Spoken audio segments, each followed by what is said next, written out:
8장 레위기 8장 1절입니다. 레위기 8장 1절.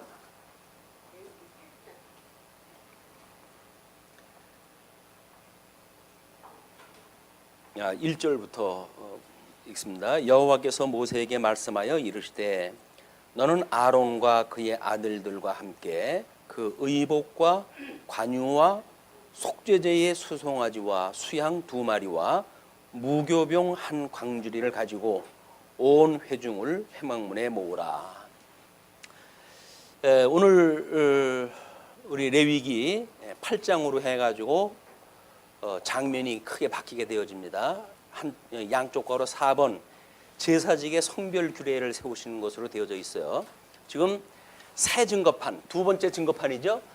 이 새 증거판으로 하나님이 여호와 되심을 증거하는 그런 그 내용인데, 그동안 그 양쪽 괄호 2번에서는 성구 규례, 그래서 우리 하나님 앞에 드리는 뭐 여러 가지의 성규에 대한 규례를 확인했다 했고, 두 번째 제사에 관한 규례였어요. 제사.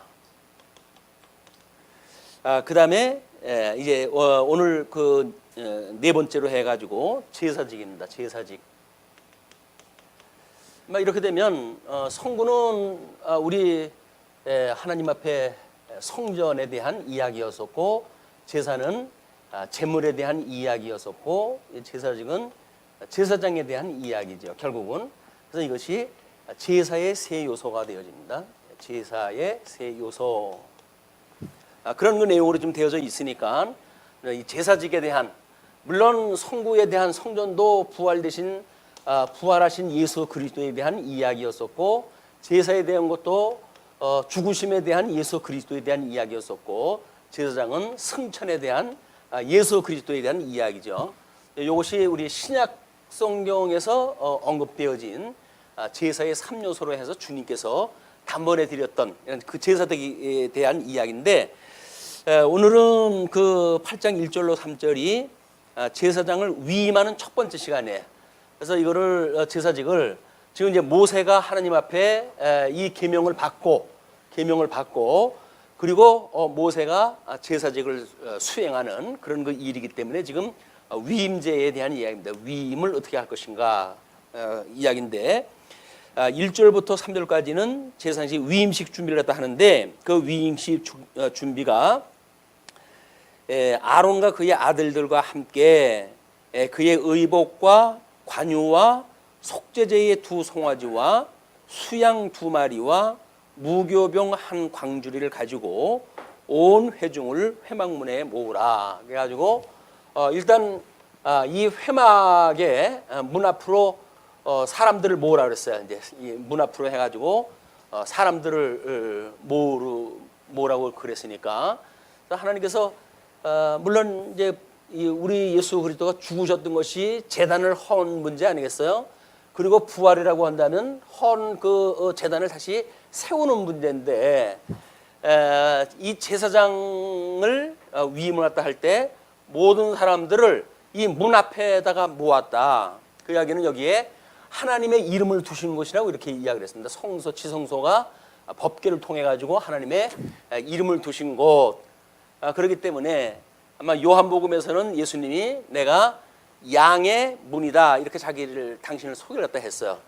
이 양의 문은 이 대중들이 대제사장인 이 사람들이 위임받으면서 1차로 들어가서 제사장의 역할을 했을 때, 이 제사장 역할이 되어지기 시작을 하면서 이 사람들이 하나님과 화목을 이루게 되어지죠. 하나님과 원수되어졌던 사람들에게 이 중재 역할을, 제사장의 역할을 갖다 함으로 해가지고 이제 이 하나님의 이름을 증거하고, 이들은 하나님 대신에 우상을 섬겼던 사람들이 하나님의 이름을 통해 가지고 하나님을 경외하는 이런 그 하나님을 아는 지식을 소개하는 제사장의 역할이 시작되어지는 겁니다. 그러기 위해서는 이 사람들이 지금 들어갈 수 있는 곳, 하나님의 나라에, 하나님의 의에 참여되어질 수 있는 방법은 이 문으로밖에 들어갈 수가 없어요. 근데 이 문이 그 문양으로 해가지고 거기에 그룹을 수를 놓았다 그랬잖아요. 이 그룹은 에덴 동산에서 이제 이 사람들이 안식을 누리지 못하고 뭐 이 추방이 되어졌는데 그 추방되어졌을 때 여길 막았던 그것이 구룹과 그다음에 화영검이라고 그랬어요. 화영검. 근데 이걸로 해가지고 에덴을 막았던 일이기 때문에 모형적으로 보여주는 사건이 이 문에다가 문양을 그룹으로 해가지고 문양을 지어놓은 겁니다. 그래서 재래에 대한 그 천사 그런 거를 지금 문양에다 그림으로 해가지고 에덴 동산에서 실체적으로 쫓겨났던 거를 이스라엘 백성들이 모형으로 지금 보여주는 사건이에요. 그러면 이제 이 문을 통과를 갖다 해야 하나님께 나아갈 수가 있는 거니까 보좌 앞에 우리가 나아간다 이렇게 합니다. 하나님의 보좌 앞에 나아간다. 이것이 그 높고 귀한 우리 하나님의 보좌에게 우리가 직접 나아가는 길이에요. 예수님이 먼저 휘장을 찢으심으로 해가지고 승천을 갖다 하시고 이 승천 사건을 통해 가지고 갈라진 휘장, 물론 여기도 이제 그 그룹이라고 하는 문양이 새겨져 있던 곳인데 이거를 예수님께서 찢으심으로 해가지고 대제사장으로 해가지고 승천을 먼저 하시죠. 승천을 갖다 하셔서 누구든지 이제 하나님 앞에 직접 나갈 수 있는 길을 열어주셨던 그 사건을 이스라엘 백성들한테는 제사장 위임시라고 하는 이런 어떤 행사를 통해 가지고 지금 보여주는 그림들입니다. 자, 그렇게 했을 때 온 회중을 회막문에 모으고 그 다음에 이제 4절로부터 9절까지 제사장 성결과 성의 착용을 명하셔요. 모세가 여호와께서 자기에게 명령하신 대로 하매 회중이 회막문에 모인지라. 모세가 회중에게 이르되 여호와께서 행하라고 명령한 것이 이러하니라 하고 모세가 아론과 그의 아들들을 데려다가 물로 그들을 씻기고, 물로 먼저 씻겨요. 이제 여기서 제사장의 그 위임제를 갖다 할 때 제일 먼저 물로 씻기는 일을 갖다 한다. 이게 물로 씻는 일. 이것도 물론 우리 아담으로 인해 가지고 내쫓겼던 사람들이 어떻게 하나님 앞에 정함을 받게 되어지는가, 뭐 물세례를 통해 가지고 1차로 이루어지죠. 이 물세례가 노아의 물심판입니다. 여기서 정하게 되어지는 사건이 어떻게 되어지는지를 보여주는 그런 그림이기 때문에 실체적으로 노아의 8 식구가 물에서 심판을 받고 승리했던 사건을 보여주는 사건이 그 제사장을 지금 물로 씻겨주는 일로 시작이 되어져요. 그리고 아론에게 속옷을 입히며 속옷을 입히고 띠를 띠우고 겉옷을 입히며 에봇을 걸쳐 입히고 에봇에 장식띠를 띄워서 에봇을 몸에 메고 흉패를 붙이고 흉패에 우림과 둠밈을 넣고 그래서 복장에 대한 문제가 이제 시작이 되어져. 1차 물로 씻긴 다음에 이 몸이 씻어진 다음에 여기다 이제 복장에 대한 문제를 하나님께서 규례로 명했던 그런 그 내용들을 있게 하십니다. 이 복장이라고 하는 것은 뭐 겉옷과 속옷 뭐 이런 내용을 통해 가지고 예수 그리스도의 인성과 신성에 대한 것을 보여주는 또 하나의 그림이죠. 또 하나의 그림이고 이것을 뭐 사도 바울은 우리들한테 성도로서 어떻게 군사에 무장을 갖다 할 것인가 이걸 가지고 전신갑주라고 하는 그런 그 모습으로 해가지고 보여주기도 해요. 성도 예수 그리스도의 신성과 인성을 통해 가지고 이제 그를 믿는 성도들에게 전신갑주의 무장으로 보여주는, 왜냐하면 성도들도 왕 같은 제사장이니까 예수 그리스도의 뒤를 따라서 왕 같은 제사장이기 때문에 전신갑주의 그런 그 문양을 보여주기도 합니다. 그래서 뭐 이제 여기 설명되어지는 대로 진리의 띠로 띄우고 허리를 동이고 그 이야기예요. 뿐만 아니라 복음의 신발을 신고 믿음의 방패를 들고 그리고 성령의 검 말씀으로 해가지고 이제 무장을 갖다 하고 그리고 의의 흉패를 붙이고 뭐 이렇게 이야기를 합니다. 이미 신약 성경에서는 다 설명이 됐어요. 이 복장에 대한 것이 뭐 12지파에 대한 보석을 받고 이런 그 흉패 둠밈으로 해가지고 하나님의 선한 뜻을 분별하는 이런 그 내용 해가지고 이 복장이 예수 그리스도의 천상 사역을 통해 가지고 승천해 가지고 하실 사역이 무엇인가를 이미 다 보여줬고 보여준 거를 천상에서 이루시는 대로 성도가 어떻게 무장할 걸 갖다 다 보여줬다. 그러니까 이 설명은 이미 신약 성경에 이미 다 나와져 있는 것들입니다. 그렇게 하면서 이제 그 모세가 그의 머리에 관을 씌우고, 이 모자에 그 관을 씌우고 그 관 위 전면에 금패를 붙이니 고록 거룩한 관이라 여호와께서 모세에게 명령하신 것과 같았더라. 그래서 모든 하나님께서 모세에게 명령했던 이야기, 하나님께서 모세에게 명령했던 이런 그 내용들은 위임제를 통해 가지고 그대로 성취가 되어집니다. 성취. 그래서 1차적으로는 그 이스라엘 백성들의 섭리를 통해 가지고 모형적으로 이루어지고, 이것은 둘째 아담이신 예수님을 통해서 이루어지고, 이건 예수 그리스도 승천을 통해 가지고 천상 사역을 통해 가지고 성도들의 삶으로 그대로 성취가 되어진다. 그래서 뭐 구도적으로 우리는 어느 장면을 공부하든지 성경 신학적으로 해가지고 총체적으로 그 일을 읽어낼 수가 있다고 하는 것이 아마 우리들의 또 다른 성경을 볼 수 있는 관점의 확장이 아닌가, 이런 그 생각이 듭니다. 그러면서 이제 이 모세가 관유를 가져다가, 거룩한 기름이에요. 관유, 머리에다 붓는 것. 오늘 권사님 댁에 가지고 무슨 말씀을 소개해 드려야 될까 맨날 며칠을 고민을 갖다 하다가 일단 우리 교회 게시판에는 제가 이제 올려놨어요. 그거를 밴드에다 올려놓게 되면 이따 그 밴드만 누르시면 아마 그 장면을 들어가지고 공부할 수 있지 않을까 해가지고 준비를 하다 했거든요. 그러면 우리가 이 제사장으로 해가지고 시편 133편을 준비를 했다 했어요. 짧은 걸로 짧게 끝나게 하려고.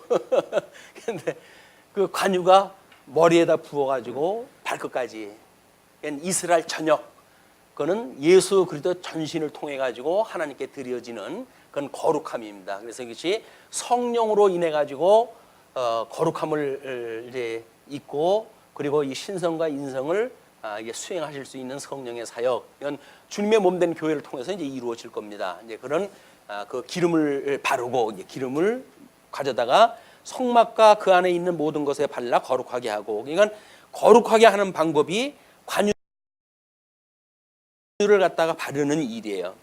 또 제단에 7번 뿌리고, 또 그 제단과 그 모든 기구와 물두멍과 그 받침에 발라 거룩하게 하고, 기능적으로 그걸 발랐기 때문에 거룩해지는 것이 아니라 하나님의 계시를 우리가 이해하는 방식이에요.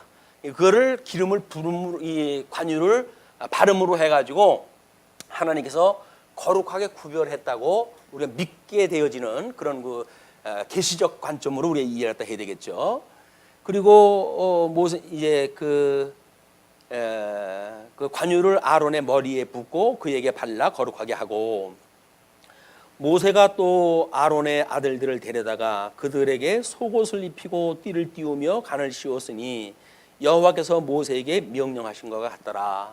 그래서 이 속옷과 겉옷에 대한 이런 그 일은 뭐 기구를 만들 적에도 마찬가지 아니에요. 여기서 조각목으로 해가지고 이제 그걸 짓고, 그 바깥에다가 하나님의 금으로 이걸 씌움으로 해가지고 하나님의 거룩함을 드러냈던 일이란 말이에요. 그러니까는 인성과 신성이라고 하는 그런 맥락은 저기에 이야기했던 성전 성구를 만들었을 때에도 이것이 다 작동이 되어졌던 것이고, 뭐 제물도 뭐 마찬가지로 우리 하나님 앞에 어떻게 우리가 몸을 바쳐가지고 죽을 것이냐로부터 하나님께서 의로 여기실 것에 대한 문제가 있고, 그리고 제사장에 대한 이 복장 문제도 인성과 신성이라고 하는 두 가지 문제가 끊임없이 제사의 방법을 통해 가지고 이제 계시가 되어졌다. 그냥 예수님의 양성에 대한 신성과 인성을 가지고 계시다고 하는 양성을 부정하는 일은 성경 전체를 부정하는 일이에요. 근데 이거를 인식을 못하니까 신약교회에 와가지고 예수님에 대한 양성에 대한 문제가 등장을 했을 때 인성을 부정하는 자들도 있고 신성을 부정하는 자들도 있고, 때로는 신성과 인성을 뭐가 이게 합쳐져 가지고 만들어진 것처럼 오해하는 자들도 있게 되어졌다. 그래서 기독론적으로 교회가 신성과 인성을 가지고 계실 때 이건 나누어질 수도 있는 것이 아니고 합쳐서 되어진 것도 아니다라고 하는 그런 그 성경적인 기독론을 제시했다 하지요. 지금도 우리는 예수님의 양성을 그렇게 이해하다 하고 있는 거야. 예수님은 인성과 신성을 가지고 있는데 인성이 따로 있고 신성이 따로 있는 것이 아니라 이것이 하나의 성품으로 해가지고 하나님이 가지고 계신 것이다. 이제 우리는 그렇게 이해하다 하는 거죠.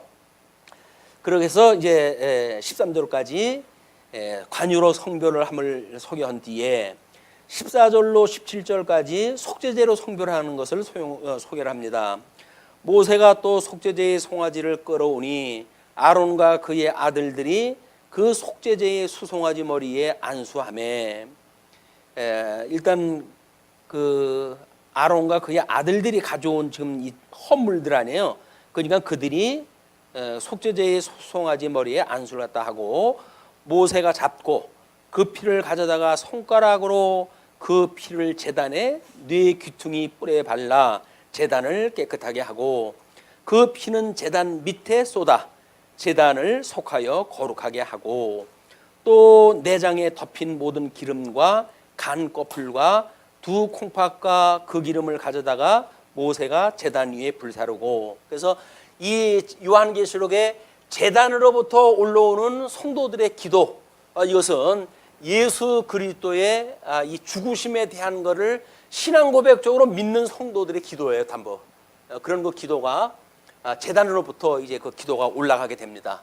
언제까지 우리의 이 지금 환난을 하나님께서 참으시겠습니까? 라고 이야기했을 때 너희들의 동료들처럼 그 순교자의 수가 찰 때까지다 이렇게 이야기를 했잖아요. 그래서 순교자가 예수 그리스도가 십자가에 죽으셨던 이런 그 제물로 돌아가셨던 것처럼 예수를 믿는 성도들이 순교자의 수가 예수님처럼 순교를 당한 숫자가 다 되어졌을 때 그때 내가 너희 환난을 거두겠다고 이야기했다 하시는데, 그때 이제 성도들의 기도가 올라가요. 그걸로 인해 가지고 하나님의 그 권능으로 인해 가지고 7 나팔의 재앙과 7 대접의 재앙을 통해 가지고 어떻게 이 성도들을 핍박했던 자들, 이런 자들을 하나님께서 징벌을 갖다 하시는지 이 내용이 구체적으로 소개되어 있는 게 요한계시록의 내용이에요. 그러니까 성도들이 하나님 앞에 예수를 그리스도로 믿는 그 의를 인해 가지고 헌재 관제물로 드려진 거 아닙니까? 예수님의 이 십자가의 사건 또는 우리 지금 속죄제로 돌아가셨던 예수님의 이 성도들은 거기에다가 기념물로 한 움큼 드려진 정도예요. 그걸로 해가지고 예수 그리스도의 속죄제사에 참여되어진 이런 그 성도들이 이 징벌을 받는 자들 위에 함께 예수님과 함께 이들의 머리를 밟고 되는 승리의 자리에 올라가게 되어지고 궁극적으로 이제 회복이 되어진 우리 이 하나님 나라의 내림, 이제 우리는 뭐 장차로 해야 내림으로 이야기했다 하니까 내려온다, 하나님 나라가 내려오시는 것까지 소개가 되어진단 말이에요. 자, 그렇게 한 뒤에 그 17절 그 수송아지 곧 가죽과 고기의 똥은 진영 밖에서 불살랐으니 여호와께서 모세에게 명령하신가 같았더라. 그래서 진영 밖 예수 그리스도가 십자가를 지고 예루살렘 성을 떠나가지고 결국 갈보리 십자가 위에 돌아가시게 되어지는데, 그것이 지금 예수님이 고난받아야 될 그곳을 지금 이야기하는 겁니다. 제사장으로서 그 진영 밖에 불살라 돌아가실 예수 그리스도를 예표적으로 보여주는 일이죠. 그리고 이제 18절로부터 21절까지 번제로 성별함이 소개되어집니다. 또 번제의 수양을 드릴새 아론과 그의 아들들이 그 수양의 머리에 안수하며 모세가 잡아 그 피를 제단 사방에 뿌리고 그 수양의 각을 뜨고 모세가 그 머리와 각든 것과 기름을 불사르고, 그래서 이게 예수 그리스도의 말씀으로 돌아가신 예수 그리스도를 지금 보여주는 겁니다. 그래서 떡을 떼는 그런 그 모습이라든지 하는 그 이야기는 전부 각을 뜨게 되어지는 제물로 돌아가신 예수 그리스도를 예표적으로 보여주는 거예요.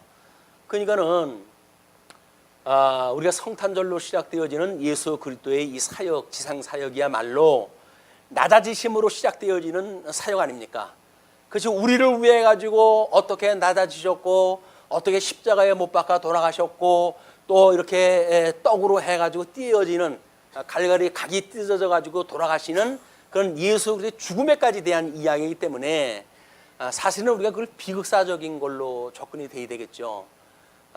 성탄절을 우리가 춤추고 그러고 즐기는 것이 아니라 물론 하늘에서는 하나님께 영광이고 땅에서는 기뻐하심을 입은 자들의 우리가 하나님 앞에서 주시는 축복의 사건이지만 이런 그 일이 우리 하나님이 우리를 위해 가지고 낮아지셨다라고 하는 우리 죄를 하나님 앞에 고백하는 이런 그 일로 신학적으로 우리가 접근이 되어지는 이런 그 성탄절 또는 예수 그리스도의 죽으심에 대한 뭐 이야기, 사망 것을 이기시고 부활했던 그 부활의 의미라고 하는 것이 종합적으로 우리가 이해되어지는 거야말로 복음 생활이라고 하는 중요한 그런 그 기초가 되어진다고 보여집니다. 그런 것이 없으면 그래서 형식적으로 어떤 시간을 절기로 쪼개 가지고 우리가 어떻게 기념하는가라고는 형식에 참여되어지는 걸로 끝나고 만단 말이에요. 실질적으로 예수님의 죽으심에 우리가 함께 동참되어지는 그 은혜를 깨닫게 되어지는 그런 기회를 우리가 놓치게 되어진다. 신앙생활을 해가면서 예수 그리스도의 죽으심에 참여되어진다고 하는 그것은 우리들한테 무한한 하나님의 영광을 깨닫는 순간들인데 낮아지시는 게 싫잖아요. 자기를 부정하기 싫잖아요. 누구 앞에서도 자기를 자랑하고 싶고 폼 잡고 싶고 높아지고 싶고 이러니까 예수 그리스도를 믿는다고 하지만 예수 그리스도와는 전혀 상관없는 신앙생활을 한단 말이에요. 이것이 우리들의 그런 신앙적 모순을 발견하는 시간이 되어져서 우리가 정말 하나님 앞에 내 죄를 드러내놓고 고백하는 이런 고백을 통해 가지고 우리 인간의 그런 처참한 모습을 하나님 앞에 고발하고 나의 내면의 세계의 추악함을 하나님 앞에 고백을 하고 그래서 우리 주 예수 그리스도의 보혈의 공로로 구원받았다고 하는 걸 다시 인식하는 우린 죄가 많다고 고백을 갖다가 왜 할까요? 우리 주님께서 다 용서를 갖다 해주는데도 불구하고 그 이야기는 끊임없이 예수 그리스도의 대속이 아니면 안 되기 때문에 그렇습니다. 은혜라고 하는 것은 뭐 언제 내려왔기 때문에 영원히 함께 있는 것이 아니라 영원한 그 은혜라고 하는 그 이야기는 과거도 현재도 미래도 주관자가 하나님이라는 거예요. 근데 우리는 마치 과거의 은혜를 깨달았으면 뭐 하나님하고는 상관없이 오늘도 내일도 여전하신 하나님께서 함께 하신다고 믿어지는데 그 은혜를 영원한 은혜라고 하는 이야기는 어제 오늘 내일이라고 하는 시제를 묶어낼 수 있는 그런 믿음의 영역이다. 그 믿음의 영역이 과거에 국한되어져 가지고 주님께서 은혜를 주셨어 라고 하는 걸로 끝나는 문제가 아니다. 영원이라고 하는 거는 과거형이 아니에요. 그렇다고 해서 현재형으로 끝나는 것도 아닙니다. 그렇다고 미래형으로 해가지고 미뤄지는 것도 아니에요. 과거, 현재, 미래가 통틀어져 가지고 성도들한테는 믿음이라고 하는 걸 형식으로 들어오기 때문에 우리는 주님 오라고 하시는 그날까지 육신의 장막을 벗어버리는 그날까지 이 은혜를 우리가 이제 기초해야 된다. 은혜의 기초를 갖다 해야 된다. 이 은혜가 있었을 때, 성도들의 이 평강의 삶이 가능하기 때문에 은혜와 평강은 끊임없이 우리가 놓치면 안 되는 일들이에요. 아니 육신의 소용으로 살아가면서 우리가 안 되는 것 때문에 평강 놓치는 거 아닙니까? 그런데도 불구하고 은혜는 이것이 영원한 거고 평강은 언젠가 한 번이면 그냥 되는 거고 그런 거 아니잖아요. 지금도 우리가 평강을 놓치는 것이 있다고 한다면 은혜를 놓친 거예요. 그렇기 때문에 은혜와 평강의 영원한 은혜와 평강이라는 이야기는 삼위일체 하나님이 끊임없이 우리가 함께 있을 때 가능한 일입니다. 말씀을 궁구하고 우리가 말씀을 일용할 양식을 삼고 주님이 우리와 함께 하신다고 하는 이런 은혜를 깨닫는 일들은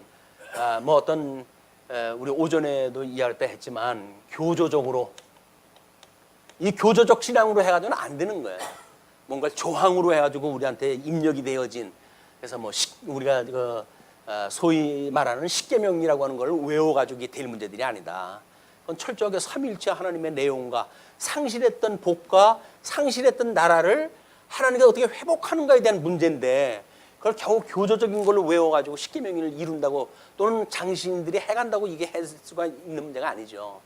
철저하게 우리 주님께서 이루어 가시는 일을 확인하게 되어지는 이것이 믿음을 우리가 붙들 수 있는 이런 그 길이다. 18절에서부터 이제 번제의 그 이야기가 21절 물로 내장과 전공이들을 씻고 모세가 그 수양의 전부를 제단 위에 불사르니 이 제단을 불사를 적에도 일단은 물로 씻어요. 이것도 물로 씻고 그다음에 이제 불의 제단에다가 바친단 말이에요. 그래서 이 물심판과 불심판이라고 하는 그 이야기는 이 구약 성경 전체의 맥락을 흐르는 예수 그리스도에 대한 사역이에요. 어떻게 그 노아의 홍수의 사건과 그다음에 불로 하는 사건인가. 이스라엘 백성들이 출애굽을 갖다 했을 때 물세례를 받았다고 이렇게 이야기를 하지요. 소돔과 고모라의 사건이 불심판이에요. 그래서 예수님이 십자가에 돌아가시는 곳에 대한 것을 요한계시록에서는 이거를 이 소돔과 고모라라고 이렇게 이야기합니다. 소돔과 애굽 이 물과 불로 심판했던 곳이다. 이렇게 이야기를 하는데 그것이야말로 이스라엘 역사를 통해 가지고는 애굽과 소돔과 고모라의 심판의 모습으로 보여줬던 사건이고 또는 실체적으로 해가지고는 노아의 홍수의 사건과 예수 그리스도의 십자가의 사건으로 해가지고 하나로 연결이 되어지는 거야. 그걸 보여주고 있다. 그 다음에 22절에서부터 29절 위임제로 성별하는 것이 소개가 되어지는데 그 위임식에 드리는 그 제사는 아까 1절서부터 3절까지 이야기했을 때 화목제물로 준비하는 내용까지 소개가 되어졌기 때문에 이는 이 화목제에 대한 그런 그 일이기도 해요. 또 다른 수양 곧 위임식의 수양을 드릴새 아론과 그의 아들들이 그 수양의 머리에 안수하며 모세가 잡고 그 피를 가져다가 아론의 오른쪽 깃뿌리와 그의 오른쪽 엄지 손가락과 그의 오른쪽 엄지 발가락에 바르고 우리는 그런 모습을 보게 되면 좀 웃기지 않나요? 모세가 피를 빠르다가 여기서 하는 것처럼 아론의 오른쪽 깃뿌리 여기다가 그걸 발라주고 그 다음에 오른쪽 뭐 엄지손가락에다가 발라주고 발가락으로 해가지고 발라주고 그것이 이 제사장들의 온전하게 하나님 앞에 바쳐지는 모습이죠. 그래서 이 깃뿌리라고 하는 하나님의 말씀을 듣고 깨달았던 이런 그 말씀들이 그냥 그걸로 해가지고 어떤 이런 배움이라고 하는 걸로 국한되어지는 것이 아니라 엄지 손가락과 엄지 발가락이라고 하는 그걸로 아주 끊임없이 행위로 나타나는 그래서 이걸 익힘이라고 하는 그런 그 문제가 끊임없이 존속되어지는 이게 하나의 문제란 말이야. 하나의 문제. 근데 우리는 복음을 들을 때도 그렇게 안 듣잖아요. 뭐 이론적으로 우리가 들었기 때문에 구원받았다 이렇게 이야기를 하는데 그렇지는 않다. 우리들의 이 믿음의 덕을 더하고 이렇게 하는 믿음의 덕을 더하는 그런 그 문제는 하나의 문제야. 그래서 이 덕이 믿음의 열매로 나타나는 일이니까 하나의 문제다.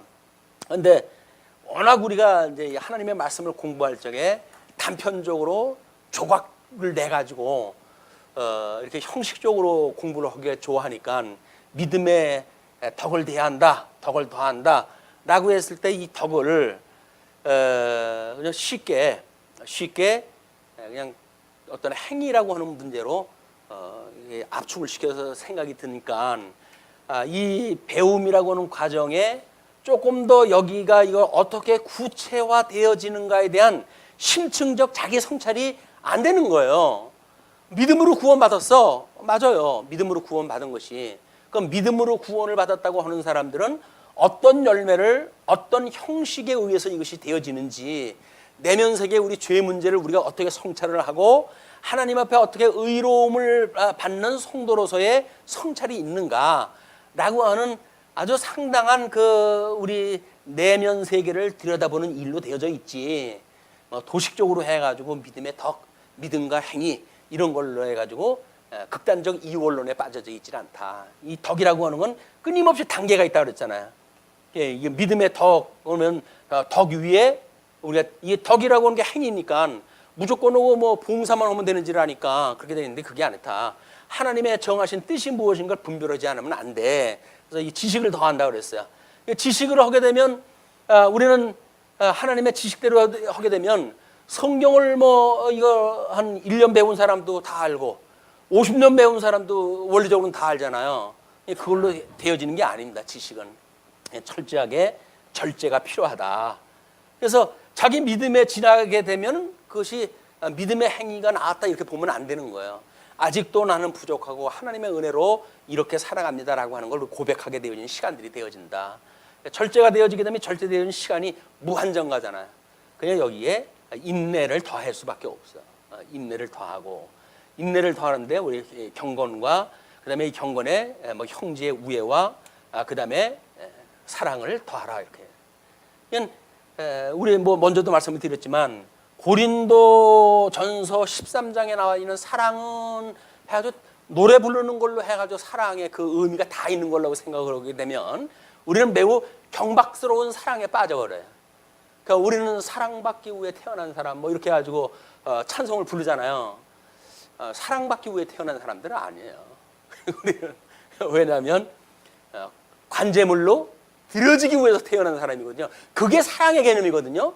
근데 우리는 예수님이 십자가에 죽으심으로 사랑을 표현했잖아요. 근데 우리는 뭐 세상의 것 모든 건 누리는 게 사랑이라고 생각이 드니까 왜 내가 생각하는 사랑은 이렇게 겉돌지 싶은 거야. 예수를 믿으면서 사랑을 한다고 그러면서 뭐 성도님 어쩌고 저쩌고 하는데 이 사랑은 자기 이름을 높이는 걸로 해가지고 열매가 맺게 되어지니까 성경이 말하는 사랑이 아니란 말이에요.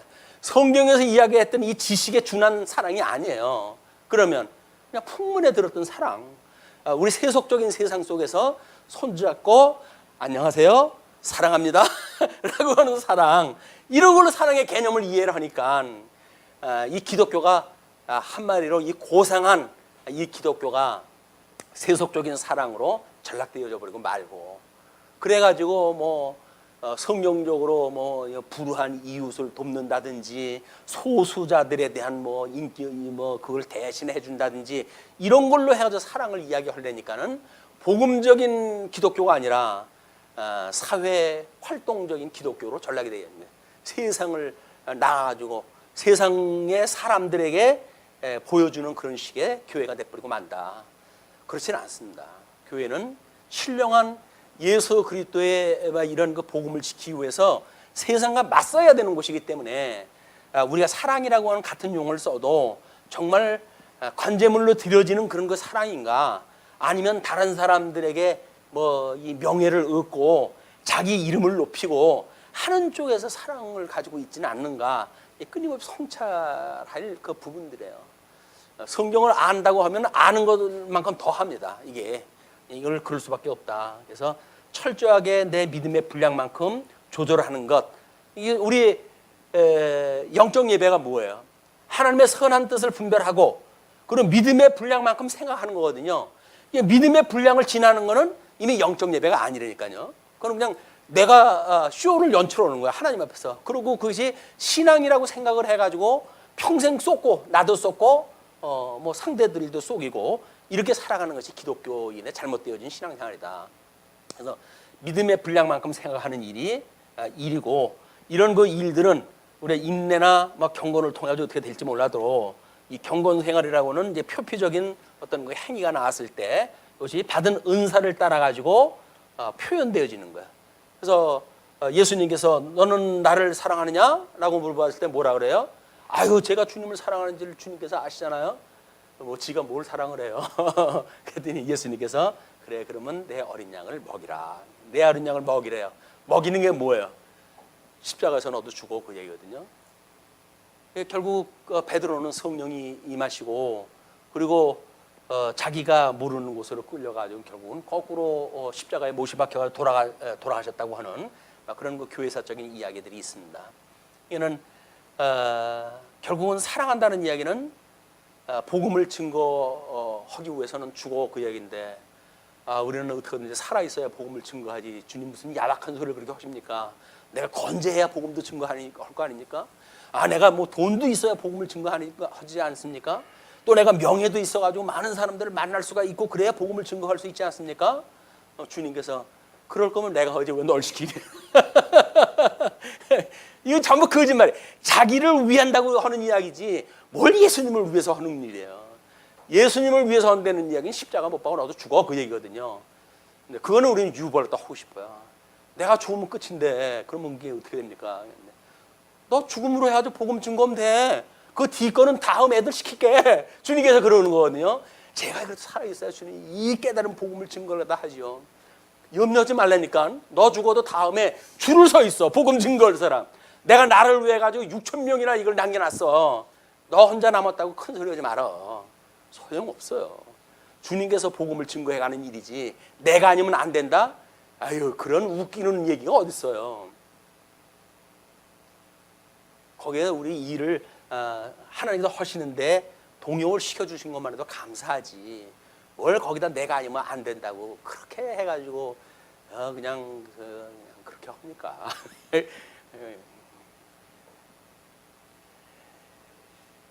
자, 그런 뒤에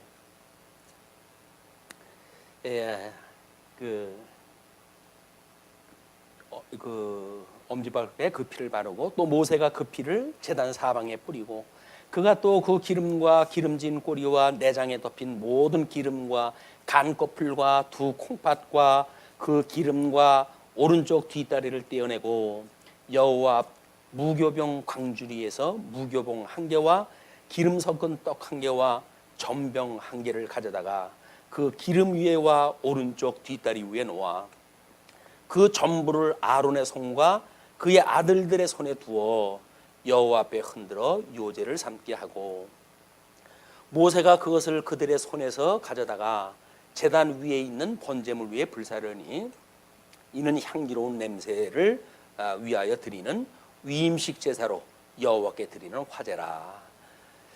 그리고 이제 이에 모세가 가슴을 가져다가 여호와 앞에 흔들어 요제를 삼았으니 이는 위임식에서 잡은 수양 중 모세의 몫이라 여호와께서 모세에게 명령하신가 같았더라. 그래서 우리 이제 하나님 앞에 드리는 속죄제뿐만 아니라 화목제라고 하는 그 이야기는 헌제제, 헌물제와 이 그 제물을 갖다 드리는 자와 제사장이 함께 먹을 수 있는 그런 거 아니에요. 지금 이것이 위임제라고 하지만 화목제의 성격을 가지고 있어가지고 모세의 몫으로 하나님께 주십니다. 그리고 끝으로 30절로 36절 위임속으로 성벽을 갖다 합니다. 모세가 간유와 제단 위에 피를 가져다가 아론과 그의 옷과 그의 아들들과 그의 아들들의 옷에 뿌려서 아론과 그의 옷과 그의 아들들과 그의 아들들의 옷을 거룩하게 하고 제단 위에 피를 가져다가 옷에다가 전부 뿌려야 돼요. 그래가지고 제사장의 몸은 피로 아주 범벅되어진 피입니다. 예수 그리스도의 십자가의 그 보혈의 공로를 거부할 수 없을 만큼 피로 물들어 있는 그런 그 옷이에요. 그것이 우리의 그 붉은 죄를 용서해 주셨던 징표로 우리가 고백을 하다 하는 겁니다. 그리고 이제 모세가 아론과 그의 아들들에게 이르되 내게 이미 명령하시기를 아론과 그의 아들들은 먹으라 하셨은즉 너희는 회막문에서 그 고기를 삶아 위임식 광주리 안에 떡과 아울러 그것에서 먹고 고기와 떡의 나머지는 불사를 지며. 그래서 우리 뭐 속죄제로 드렸던 그 내용도 마찬가지지만 그 다음 날까지 넘어가면 안 돼요. 왜냐하면 하나님의 거룩한 이 제사에 대한 내용물들이 혹시 다른 사람의 다른 행위로 인해 가지고 부정함을 탈까봐 그날로 다 소각을 갖다 할 수 있도록 하나님께서는 배려를 갖다 하십니다. 그러니까 우리가 일용할 양식이 필요한 거예요. 그날로 다 없어지는 거예요. 다 제물로. 그런데도 불구하고 일용할 양식을 구하지 않고 일주일 양식을 구하오니 라고 해가지고 우리는 일용할 양식이 아니라 일주일 용할 양식을 구해요. 뭐 요즘은 우리 슈퍼 문화가 발달하고 해가지고 냉장고가 집에 발달하고 그랬으니까 일주일에 한 번 시장 가가지고 뭐 시장 바다가 전부 냉장고에 넣어놓잖아요. 일주일분을 쌓아놨어요. 그래가지고 우리 일용할 양식이 다 끝났다니까요. 근데 그렇지는 않습니다. 만나는 매일 떨어져야 돼요. 하나님의 만나는 매일 떨어져야 돼요. 매일 그거를 우리가 먹어야 이 영생을 얻었다고 하는 의미를 우리가 끊임없이 가지고 가지. 그거를 일주일마다 뭐 또는 한 번 빠지면 보름, 거기다 다른 일로 내가 또 한 번 빠지면 3, 7이 20일 가지고 3, 7일 그리고 한 달 그러다가 이제 점점 인이 배기게 되면 한 달이 6개월 가고 6개월이 1년 가고 점점 무뎌지는 거예요. 무뎌지는 것. 안 먹어도 배가 고픈 줄 모르고 이거는 우리는 너무 비참한 일이다. 하나님 말씀을 우리가 정말 우리가 그 매일같이 그 말씀을 묵상할 수 있는 이런 그 은혜가 말씀운동 서원교회 성도님들한테는 이런 그 은혜가 함께 했으면 좋겠다. 말씀 아니고 어디서 은혜를 구합니까? 뭐 옛날같이 뭐 믿음을 우리가 몰랐다고 하면 지금도 순복음 장로교회로 가야겠죠.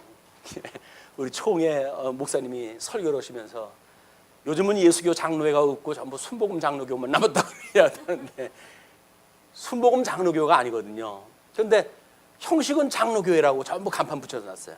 근데 하는 내용은 순복음교에서 하는 것처럼 전부 신비적인 것 같다 하니까 뭐 주여 삼창을 불러대고 뭐 이렇게 이야기를 하니까 오죽 답답하면 총회장님이 강론을 통해 가지고 여러분 우리 이 개혁교회에서는 그런 신비적인 요소를 배제를 갖다 해야 되는 겁니다. 이 십자가의 사건이 이거야말로 신비로운 일인데 이 복음에 대한 신비로운 일을 제껴놓고 쓸데없는 걸 신비로 만들어가지고 그걸 예수님 믿는다고 쇼를 갖다 하고 연출하게 되면 그는 성경에서 말하고 있는 기독교가 아니고 개혁주의가 지향하는 그런 신학의 형식이 아닙니다 라는 걸 직접 이야기를 해요. 행사가 며칠 가니까 그 다음에 어떤 목사님은 또 뭐 찬양도 인도를 갖다 하고 그래야 되지 않겠어요? 자, 이제 어떻게 할까요? 그동안 훈련되어지기는 순복음 장로교회식으로 훈련이 됐는데 총회장님이 앞에서 완전히 방향을 틀어놨네요. 자, 이 다음에 자꾸 총회장 눈치를 갖다 보면서 이걸 어떻게 해야 될지 모르겠는데 라고 하면서 할 수밖에 없어요. 그러나 우리 익숙한 대로 하십시다. 그래서 막 이제 찬양 끝나고 하나님 앞에 기도를 드립니다. 주여 삼창과 동시에 우리 하나님 앞에 기도를 갖다 하십시다. 여전히 주여 삼창은 계속되어지고 그리고 뭐 박수치고 즐겁게 노래하는 복음성가에 대한 찬양, 뭐 그 열린 예배라고 하는 그런 그 형식들은 그대로 진행이 되어져요. 그래서 총회장님이 맨 개회 예배 때 그 이야기 갖다 했는데 개회 예배 그 이후로부터 진행되어지는 모든 그 형식이 아무런 영향력이 없어요. 그 이야기는 그 총회장의 말씀 선포가 묻혀버린 거야. 왜? 세속의 그런 문화에. 참 심각한 문제다 이게. 뭐 우리 교회에서만 그런다고 한다면 그 뭐 다른 사람 교회에서 다 하는 걸 갖다 그런 얘기를 또 하냐 이렇게 이야기할는지 모르겠지만 총회장님이 그랬다는 거예요. 총회장님이 그런 거는 순복음 장로교에서 하는 거라고.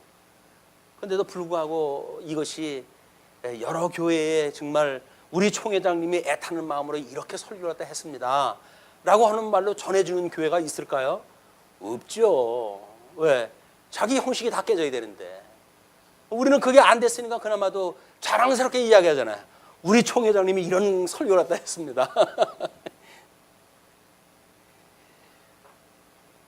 자, 그리고 33절 위임식은 이래 동안 행하나니 이래 동안이나 한대요. 위임식을 여기서 드리는 이 위임식을 7일 동안 뭐 7이라고 하는 숫자는 우리 완전수니까 하나님께서 완전히 제사장의 그런 그 일을 나는 이제 위임 받았어 라고 하는 제사장이 될 만큼의 이런 잔치를 7일 동안이라는 거예요. 7일 동안. 그런데 뭐 우리는 목사 안수나 장로 안수나 뭐 집사 안수나 잠깐 아주 1시간 동안 예배 형식을 통해 가지고 이제 됐다고 이렇게 이야기를 하잖아요. 그러니까는 자기가 무슨 직임을 받고 있는지 별로 실감이 안 나는 거야. 그러니까 장로가 돼도 집사 때와 다른 게 아무것도 없고 안수 집사가 돼도 뭐 우리 성도들로 신앙생활을 다 했던 거고 달라진 게 아무것도 없는 거예요. 내가 정체성에 대한 어떤 확립이 문제가 있다. 그래서 구약시대 때는 7일 동안 이걸 완전하게 하는 행사를 우리가 보게 되어집니다. 위임식이 끝나는 날까지 이래 동안은 회막문에 나가지 말라. 그렇게 이야기를 해요. 오늘 행하는 것은 여호와께서 너희를 위하여 속죄하게 하시려고 명령한 것이니 너희는 7주야를 7주야라고 하는 이야기는 이 7밤낮을 갖다 이야기를 하는 겁니다. 회막문에 머물면서 여호와께서 지키라고 하신 것을 지키라. 그리하면 사망을 면하리라. 그렇지 않으면 죽어 그 이야기. 죽어 그 이야기. 내가 이같이 명령을 받았느니라. 아론과 그의 아들들이 여호와께서 모세를 통하여 명령하신 모든 일을 준행하니라. 지금 모세가 계명을 받고 모세가 이 일을 진행을 했어요. 물론 모세도 오실 예수 그리스도의 예표적인 인물이고 여기서 위임을 받고 있는 제사장도 오실 예수 그리스도의 예표적인 인물들이에요. 그러나 구약성경은 예수님을 통해 성취가 되어졌어요. 그러니까 주님이 승천하셔가지고 복음서를 통해서 언약했던 그런 그 모든 내용들은 천상에서 지금도 한치의 어긋나짐이 없이 이루고 계셔요. 그걸 보내신 성령이 성경을 통해서 우리한테 깨닫게 하십니다. 그럼 우리는 우리 이 주님의 몸된 교회의 교회 생활을 통해 가지고 주님의 천상 사역을 그대로 믿고 살아가는 거예요. 여기서 체험으로 한번 살아가는 거예요. 확인되는 그런 그 신앙생활을 하게 되어지는 것이다. 그래서 우리 교회론이라고 하는 그것이 독자적인 것이 아니라 기독론의 기초 위에 세워진 기독론, 교회론. 그래가지고 우리 복음서의 그런 그 주제와 우리 그 서신서의 주제가 동일한 주제로 되어져야 언약과 성취라고 하는 그런 구조를 우리가 이해를 할 수가 있고, 여전히 주님께서 이렇게 지상 사역을 통해서 약속했던 것이 천상 사역을 통해 가지고 주님께서 친히 이루시는 거로구나. 그걸 믿는 거예요. 성경을 통해서 이루어지는 걸 통해 가지고 우리 믿는 거예요. 그래서 성도는 오직 믿음으로 산다고 이해를 하는 겁니다. 오늘은 좀 계획이 있어서 이렇게 이걸로 줄이죠. 기도하시겠습니다. 자비로우신 하나님 아버지.